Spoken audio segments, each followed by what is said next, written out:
श्रावण महिन्यामध्ये भगवान भोलेनाथांच्या अभिषेकासाठी कोणते भांडे वापरावेत? श्रावणामध्ये तांब्याच्या भांड्यात भगवान शिवांना जल अर्पण करण्याचे महत्त्व. तांबे अग्नी, तत्व आणि मंगळ ग्रहांचे प्रतिनिधित्व करतो. तांब्याच्या भांड्याने शिवलिंगावर अभिषेक केल्याने पित्तदोष, त्वचा रोग आणि रक्ताशी संबंधित विकारांपासून आराम मिळतो. ही शरीरातील अशुद्धता काढून टाकते आणि राग, क्रोध आणि मानसिक अशांतता शांत करते.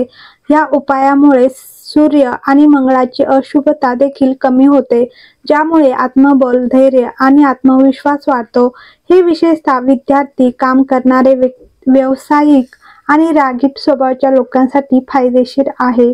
श्रावणमध्ये पितळाच्या भांड्यात भगवान शिवांना पाणी अर्पण करण्याचे महत्त्व. पितळ हे गुरुग्रहांशी संबंधित आहे आणि ते धार्मिक ज्ञान, वैवाहिक आनंद आणि संततीशी जोडलेले आहे. सोमवार किंवा गुरुवारी पितळाच्या भांड्यात गाईचे दूध, शुद्ध पाणी आणि थोडे मध मिसळून शिवलिंगाला अर्पण केल्याने गुरुदोष शांत होतो आणि वाणी दोष दूर होतात आणि विवाह किंवा संततीमधील अडथळे कमी होतात. या सशक्तीकरणामुळे मानसिक शुद्धता वाढते आणि धार्मिक प्रवृत्ती बळकट होते. विद्यार्थी, शिक्षक आणि वैवाहिक जीवनात समस्यांना तोंड देणाऱ्या लोकांसाठी हा उपाय अत्यंत फलदायी मानला जातो. श्रावणमध्ये चांदीच्या भांड्यात भगवान शिवांना पाणी अर्पण करण्याचे महत्त्व. चांदीचा संबंध शीतलता, मनाची शांती आणि चंद्रग्रहाशी आहे. शिवलिंगावर गंगाजल, गुलाबजल किंवा चांदीच्या भांड्यातील केवड्याचे पाणी अभिषेक केल्याने मानसिक ताण, निद्रानाश, नैराश्य आणि कौटुंबिक त्रास दूर होतात. चंद्रदोष किंवा कालसर्पदोष सारख्या आजारांनी ग्रस्त असलेल्या लोकांसाठी हा उपाय विशेषतः योग्य आहे. हे मनात स्थिरता आणून घरात प्रेम, सुसंवाद आणि मानसिक संतुलन आणण्यास मदत करते. वैवाहिक जोडप्यांनी आणि भावनिक अस्थिरता असलेल्या लोकांनी ही पद्धत अवलंबली पाहिजे. श्रावण 2025 मध्ये सोन्याच्या भांड्यात भगवान शिवांना पाणी अर्पण करण्याचे महत्त्व. सोने सूर्य आणि राजसिक ऊर्जेचे प्रतीक आहे. सोन्याच्या भांड्यात भगवान शिवांचा अभिषेक करणे हे एक अत्यंत दुर्मिळ आणि पवित्र मानले जाते, जे सर्व नवग्रहांना शांत करण्यास मदत करते. या अभिषेकामुळे आत्मविश्वास, तेज, कीर्ती, राजयोग आणि पदोन्नती मिळते. सोन्याने केलेला अभिषेक साधकाच्या जीवनातील अदृश्य अडथळे दूर करतात आणि त्याला शुभेच्छा, दीर्घायुष्य, देवी लक्ष्मीचा आशीर्वाद आणि उच्च पातळीची आध्यात्मिक ऊर्जा प्रदान करतो. महाशिवरात्री किंवा श्रावण सोमवार यासारख्या विशेष सणांवर ही प्रथा अत्यंत शुभ मानली जाते. चुकूनही स्टील वापरू नका. स्टीलचा संबंध शनी ग्रहाशी आहे. स्टील हा एक प्रकारचा लोखंड आहे जो शुद्ध मानला जात नाही.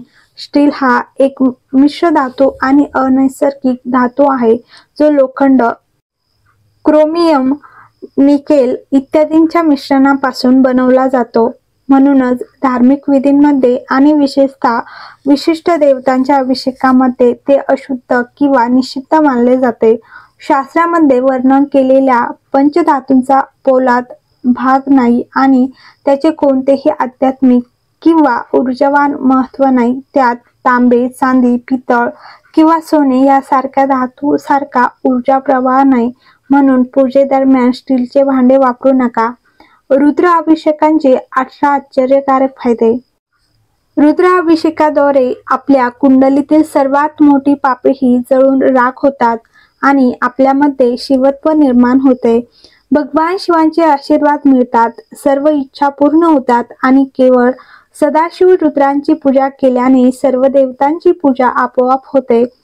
विविध रुद्राभिषेक विधींचे फायदे खालीलप्रमाणे आहेत. असाध्य रोग बरे करण्यासाठी कुशोदकाने रुद्राभिषेक करा. घर आणि वाहनांसाठी दयासह रुद्राभिषेक करा. लक्ष्मी प्राप्तीसाठी उसाच्या रसाने रुद्राभिषेक करा. संपत्ती वाढीसाठी मध आणि तुपाचा अभिषेक करावा. तीर्थयात्रेच्या पाण्याने अभिषेक केल्याने मोक्ष मिळतो. तर पाण्यामध्ये सुगंध मिसळून अभिषेक केल्याने आजार बरे होतात. मुलगा होण्यासाठी दुधासह रुद्राभिषेक करावा.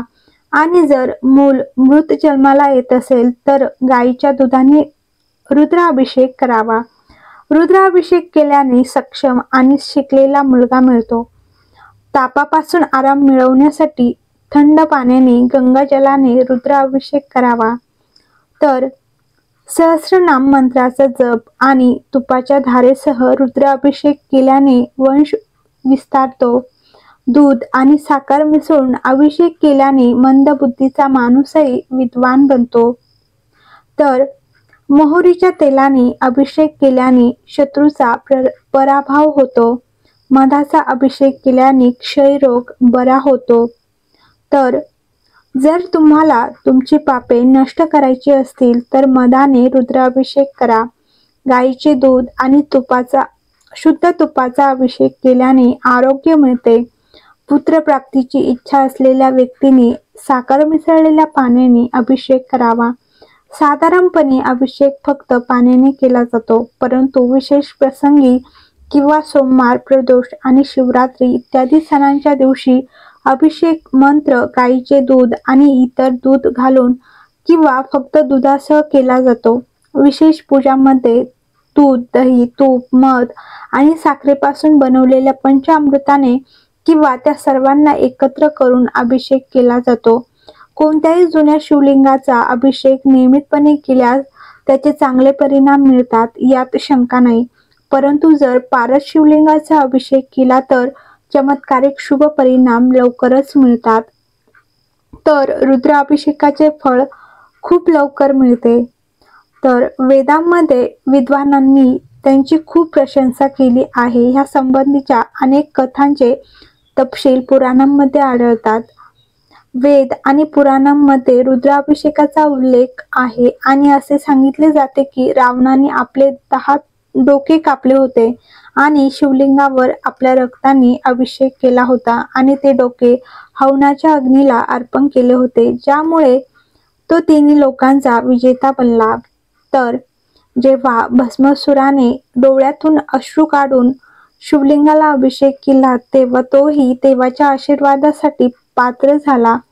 कालसर्पयोग, घरगुती त्रास, व्यवसायातील तोटा, शिक्षणातील अडथळा या सर्व अडथळ्यांना दूर करण्यासाठी आणि तुमची इच्छा ध्येय साध्य करण्यासाठी रुद्राभिषेक फायदेशीर आहे. तर शिववासांचा विचार न करता ज्योतिर्लिंग, क्षत्र आणि तीर्थस्थळांमध्ये आणि शिवरात्री, प्रदोष, श्रावणाचा सोमवार इत्यादी सणांना रुद्राभिषेक करता येतो.